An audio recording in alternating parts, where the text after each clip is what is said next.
Hi,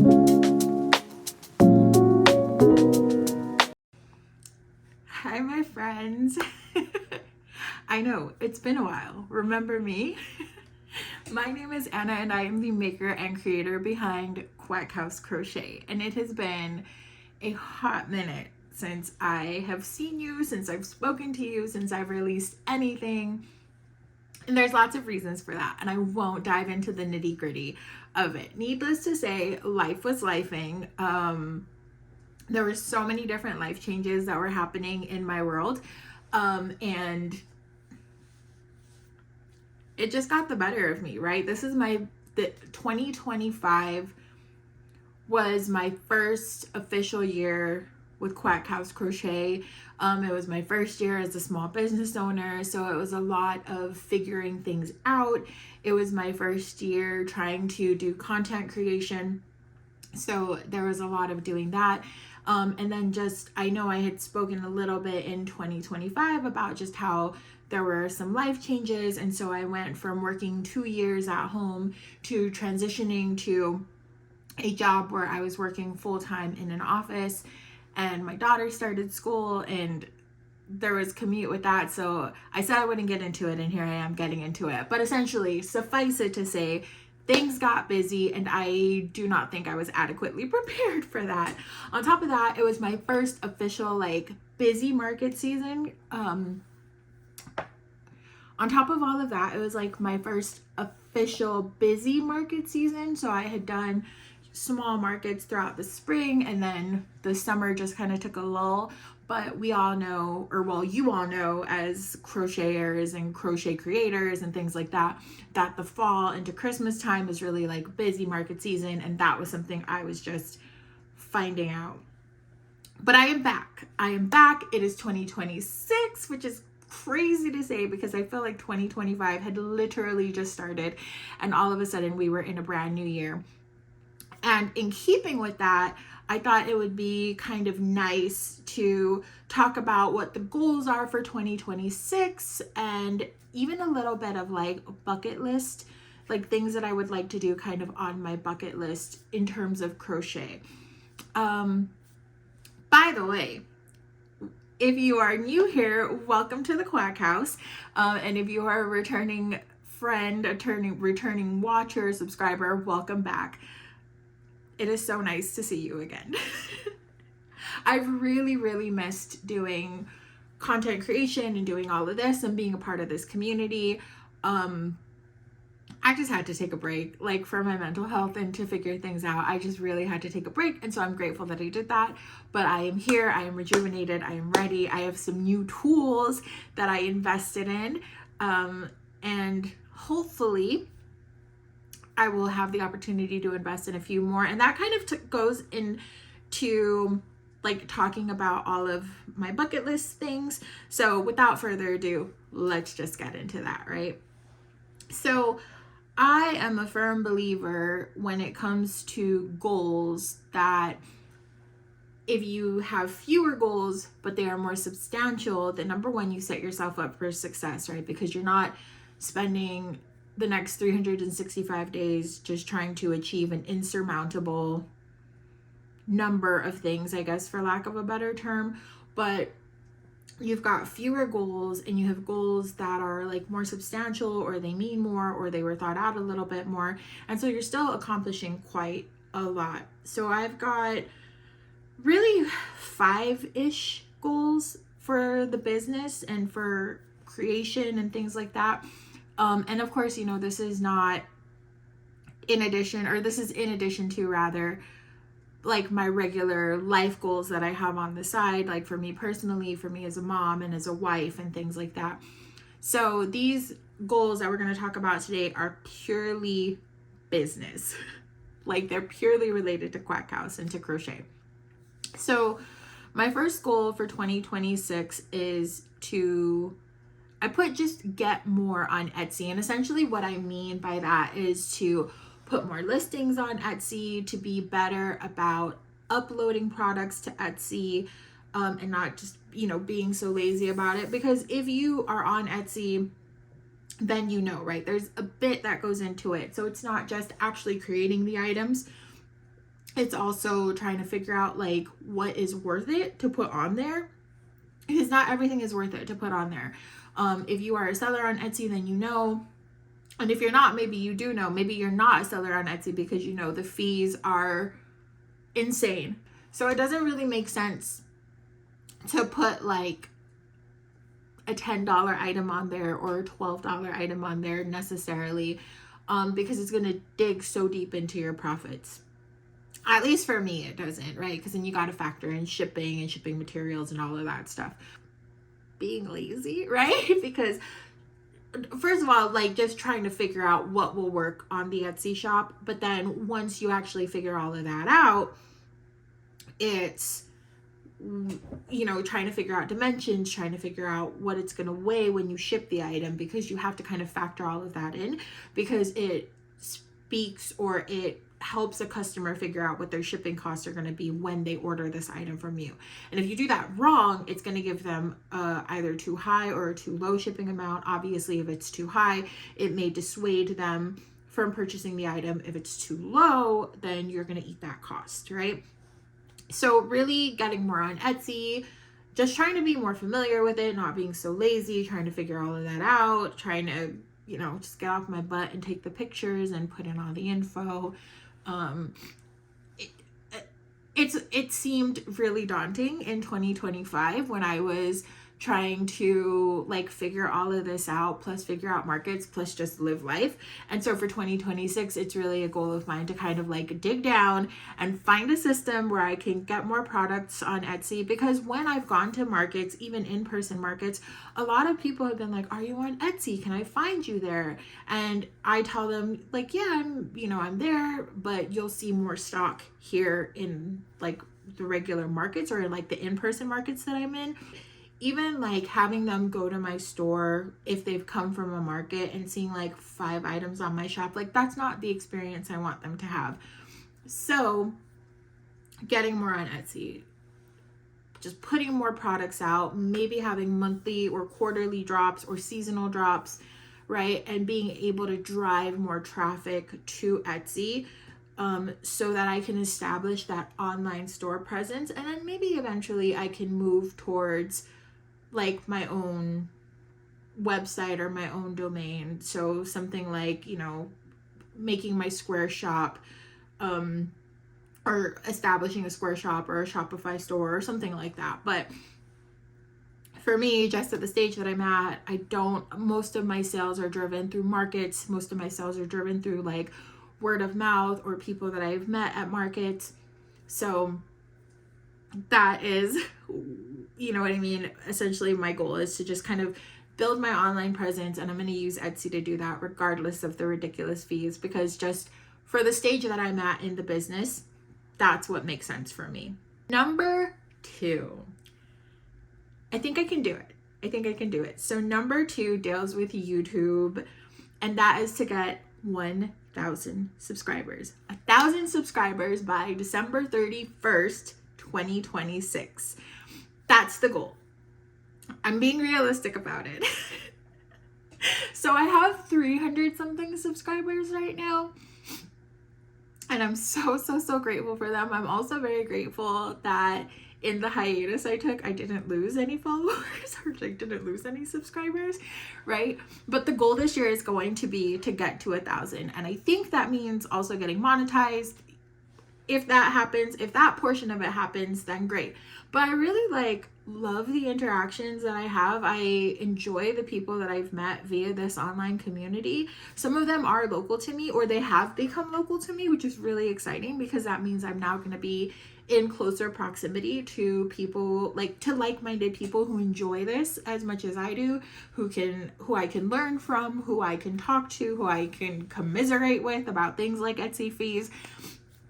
But essentially, I feel like that has all been built from YouTube. Like, I had Instagram way before I had YouTube, and I feel like, especially thanks to things like Apple Tree Stacy makes, or Apple Tree Boutique Stacy makes, and the Cozy Buckeye, April and Stacy, I feel like their Share the Love IG challenge is really what kind of helped me. I think because of that challenge, I went from 20 to 200 subscribers.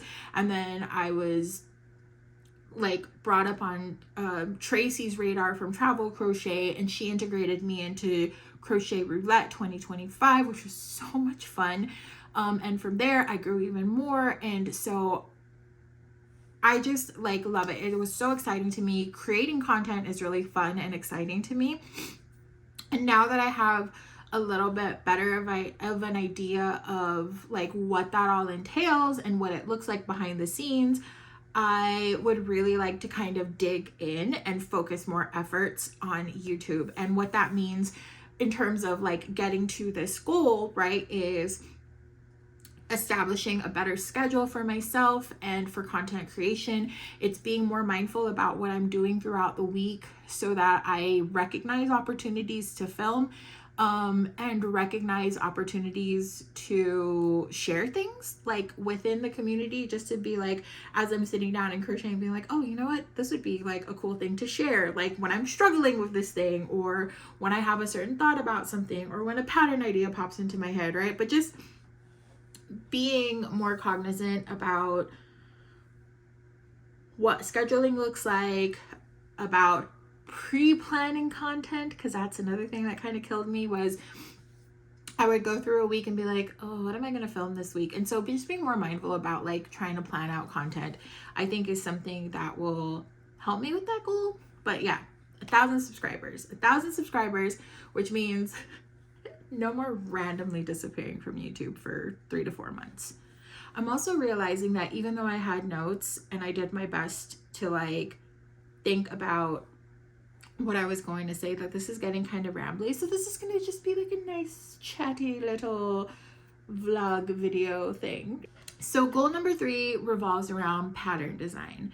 I had a lot of fun designing the Candy Cuties pattern packs. If you don't know, I have two patterns out. One, oh, I should do it this way because I have more space.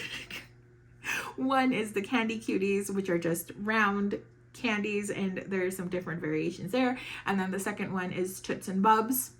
Those are my Tootsie Roll long bar, essentially-ish candy variations. And so I have those out on my Etsy. I can put links down below in the description box if you didn't know or if you haven't gotten them already. I had so much fun designing those patterns. Number one, because it challenged me, right? Like, it really, really challenged me to think about design, to think about the aesthetic of what I was putting out in terms of what the product was going to look like. It also, and I'm not just talking about like the actual plushie, but in terms of like the pattern itself, because when you put out a pattern, and it's not necessary to do so, but for me at least, I like to put out something that's like, it looks fun, because I know like when I see a pretty pattern, I kind of want to make it more.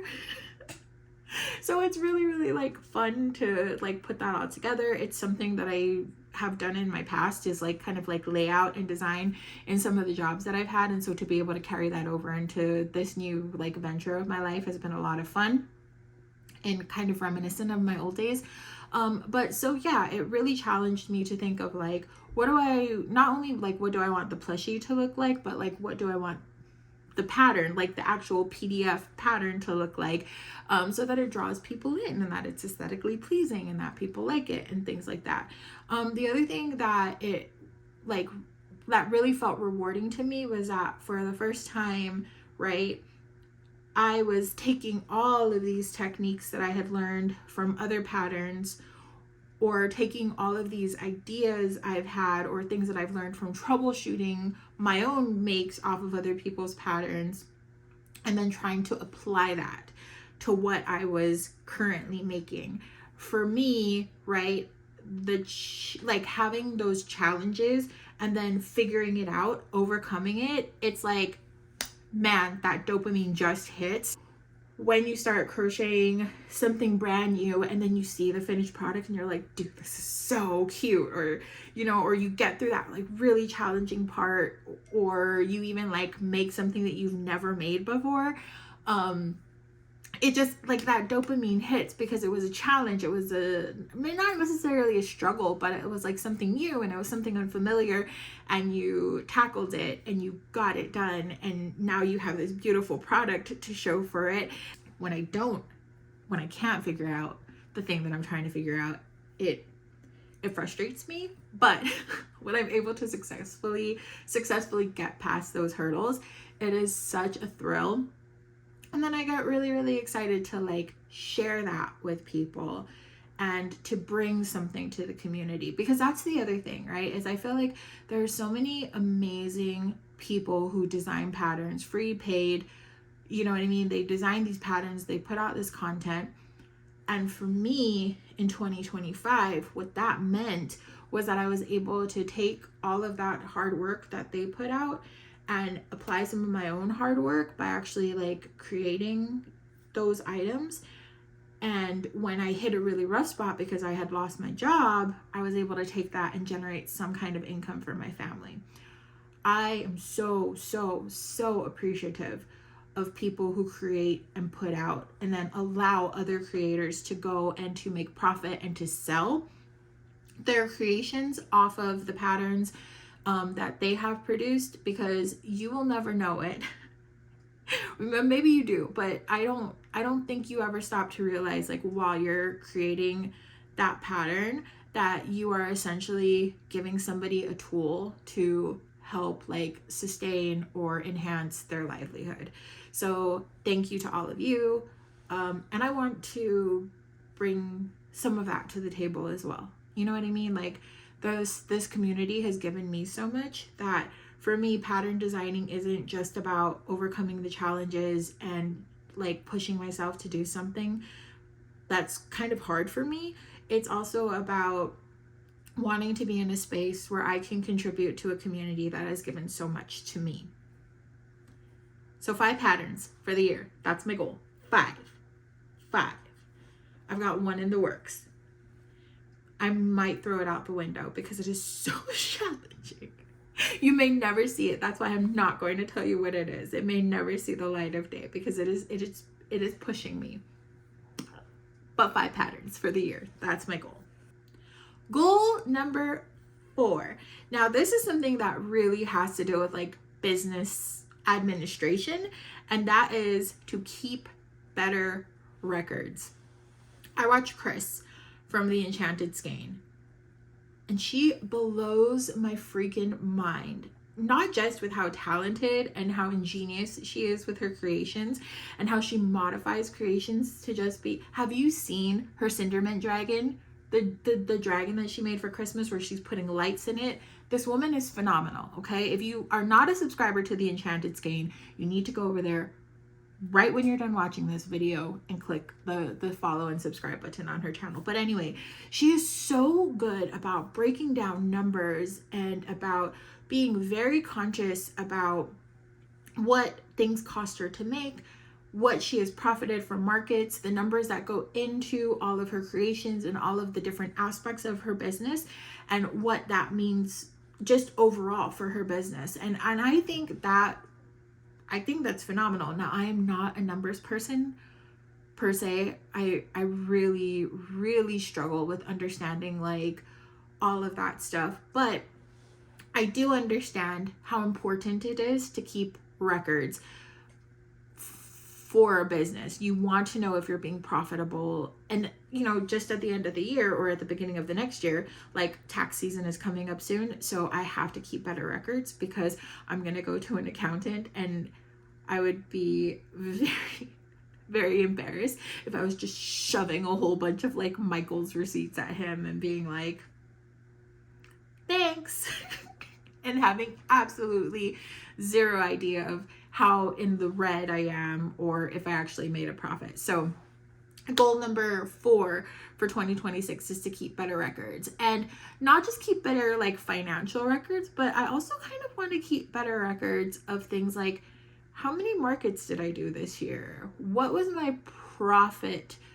Minus materials and costs and things like that. But like, what was my like profit from these different events, and then aggregate at the end of the year?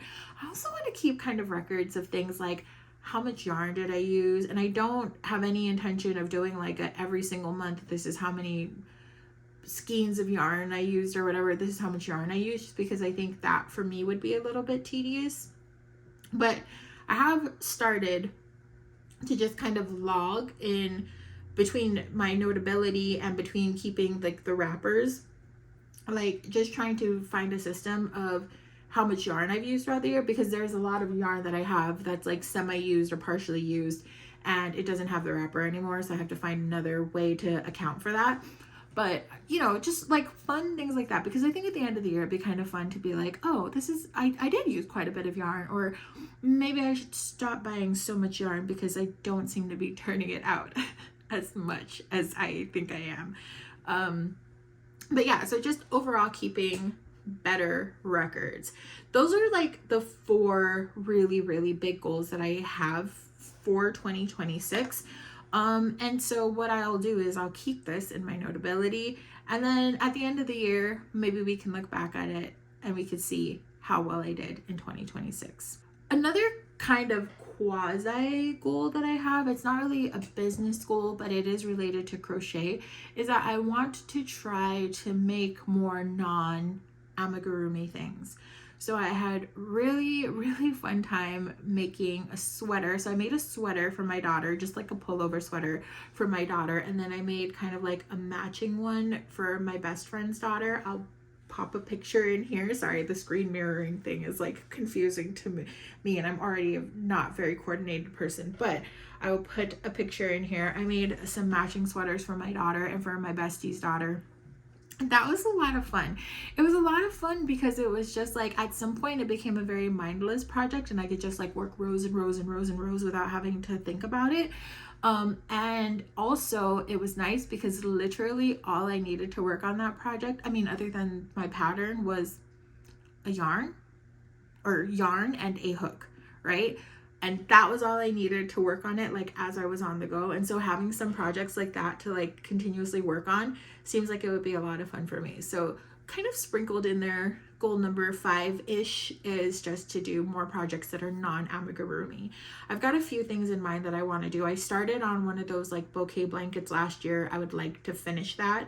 And then there were a few other things that I would really, really like to, you know, just kind of try this year that aren't necessarily considered amigurumi, but I still think they would sell, or I still think they could be like sellable things or giftable things. And again, just going back to that, like really challenging myself and pushing myself out of my comfort zone, like I feel like they would kind of check that box for me as well. So that's goal number 5-ish.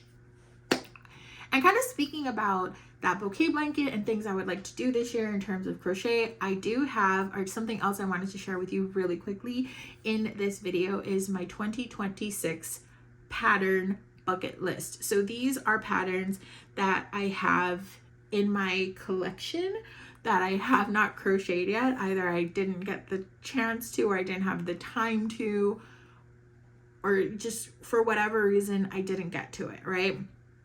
So there are 4 that I can think of, and of course, right, as new patterns come along, because there's so many incredible designers in this community, as new patterns come along, I'm sure, right, those will be added to like that I need to make this at some point. But for right now, I have 4 patterns on my bucket list for 2026, and I've told myself, dude, at some point this year, I'm going to make these patterns, because they have been on my mind, and just every time I thought to myself, I'm going to sit down and try to make that, something has come up and I haven't been able to. So pattern number 1 is Alice the Flemish Giant Rabbit by All From Jade. This is the most beautiful bunny, like crocheted bunny I have ever seen, ever. I don't know what it is about it. I'm looking down at my iPad right now because I'm looking at my notes, and it's so cute. Those feet are so adorable. And just looking at her like hugging this little bunny, well, it's not a little bunny, it's a big bunny. Like just looking at her hugging this thing makes me want to make this thing. I love it. I love the shape of it. I love the details of it. And I want to do it in jumbo yarn. I just think, like, as the spring approaches, how freaking cool would it be to have this giant bunny as a showstopper, right? Like, as people, like I said, are thinking about Easter baskets, thinking about spring, but also rabbits are just so cute. Like little stuffed rabbits, they're just so cute. So Alice, the Flemish Giant Rabbit by All From Jade. That is one I definitely have on my list, and I'm hoping to make it sooner rather than later, because I know it's only January. For me, it's January 4th right now. And I already know that in the blink of an eye, it's going to be March. And Easter's going to be right around the corner, and I'm not going to have time to do anything. So Alice, that's pattern number 1 on my bucket list. I also want to say, I know I'm a little bit late with some of these patterns, and you'll definitely tell when I share the next one with you that you're like, girl, you were behind the trend. Like, people have been making this. They've been making this all of last year. I know. But again, these are things, it's not that they've just come up on my radar. I've had these patterns sitting in my iPad, sitting just waiting there to be made. And I haven't had the chance to make them. So this year, I'm going to make them. I tell myself at the end of the year, again, we will check in and we'll see if I've been able to check all of these off of my pattern bucket list. Number 2 is Anchor the Octopus. And I am specifically talking about giant Anchor, big Anchor. So I've made a mini Anchor. He has come with me to many a market. He has not sold yet, but I really want to make giant Anchor. I have a few skeins of Burnett blanket yarn in my collection that were specifically bought with the intention of turning them into Anchor the Octopus. And there they sit, and there they wait for their day. And this year, they're going to have their day, right? I'm going to make at least one giant Anchor the Octopus because I have to. In my heart, I just have to. Like, I need to accomplish this beast.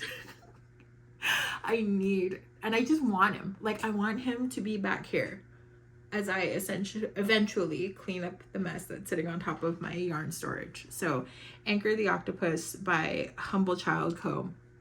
is number 2 on my crochet bucket list. The third pattern that I have on my crochet bucket list for this year is Inferno the Phoenix by Zero Gravity Crochet. This is just such a beautiful pattern, and I remember specifically when she put out the tester call for this, I wanted so badly to test this, and I didn't get chosen, which is fine, right? Like, I'm still learning my way through pattern test and you know, trying my luck at being accepted. But this was so beautiful, and the way that she does the wings, I have just never seen anything like that before. And I'm not gonna lie, initially I was like, dude, I'm so intimidated by this and I don't think I could do it. But I am ready to try. I am ready to try to make this beautiful, beautiful phoenix. Also, I live in Arizona, and I feel like a phoenix is a great thing to have at markets because Arizona, phoenix, it's like a no-brainer, right? So Inferno the Phoenix is something I have on my list. And this one is a smaller make, not necessarily a less complicated one. I don't know because I've never made it. But it's a smaller make. Like, if you're comparing it to Anchor and Alice, right? Inferno the Phoenix is a smaller make, and I think this can be accomplished in a day. And the last pattern that I have on my bucket list is the Mushroom Guy by Critter Stitch. When we were doing Crochet Roulette, there was a week where we had to do a yellow mushroom, and so as I was scrolling through Etsy, I saw this pattern and I was like, oh my goodness, this is the cutest freaking mushroom man I've ever seen in my life. And I had no idea that this was like a viral crochet pattern. And then I saw Annie from Hooks and Healers making it, and it was a process. It seemed like it was quite a process. And now, right, as I look at it and I look at like the cap and like the under cap, I'm like, oh yeah, this is gonna take a minute. But I'm ready for it, all right? I am ready to make the Mushroom Guy, and I really, really want to make this. I don't know why or what about this pattern. Just, I feel like I need to have it at one of my booths, but I need to have it. I have a smaller Mushroom Guy make that is from... I think it's from like Plushie Co. No, I think it's from Dee Dee's Plushies. And so I did make that smaller one for the Crochet Roulette, and I have the Itty Bitty Mushy Pops from Cable and Canvas that I make. Those have done so well for me. The Dee Dee's Plushie one gets so much attention. but I just feel like this mushroom guy from Critter Stitch, I just feel like this is the piece de resistance in my mushroom collection that I need to display on my tables at markets, and that I need to have up on Etsy. Like, I just need to make this. And if he doesn't sell, oh well, he will sit here with me into eternity, and I'm sure Ducky will love him for all of the 5 minutes that she loves everything new that comes into her radar.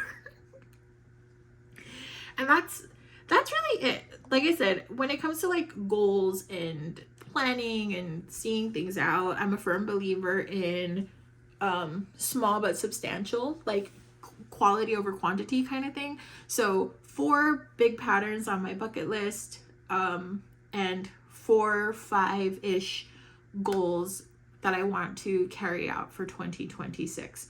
There's a lot I want to get done this year. And I look forward to trying to do it all.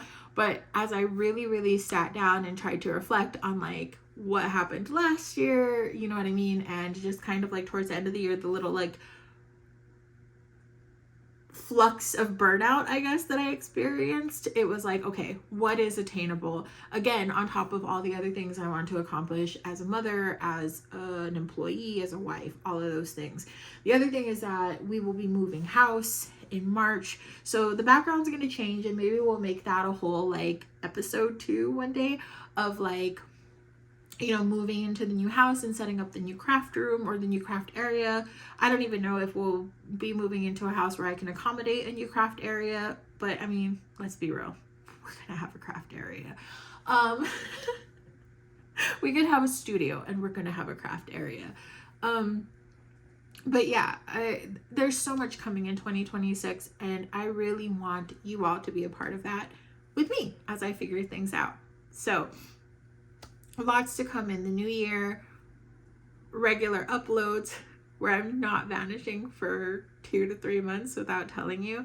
And I am just really happy to be back. I'm sorry that I didn't have any crochet to show you this week and that it was, you know, very chatty, but I have been crocheting. It's just that all of the things I made, they went to their forever homes already, including 4 K-pop Demon Hunter dolls, literally this morning. But that is all I have for you today. If you would like to join me this year and see if I accomplish all of these things, if I make all of the things, and what other shenanigans come, and what else I have in store for you, then click that like button, click the subscribe button rather, so that you can follow me and get notifications about when I upload things. If you like this video, that really helps to keep that on your algorithm, keep that on your, you know, radar, but it also really helps for the growth of my channel, helps for the goal that I have to reach 1,000 subscribers, right? So yeah, do all of the things, like, subscribe, share. I'll figure out a better intro or outro as the year progresses. But again, thank you so much for being here. Thank you so much for coming back. I really did miss you all, and I'm so excited to see what the year has in store for us. Happy New Year. Bye.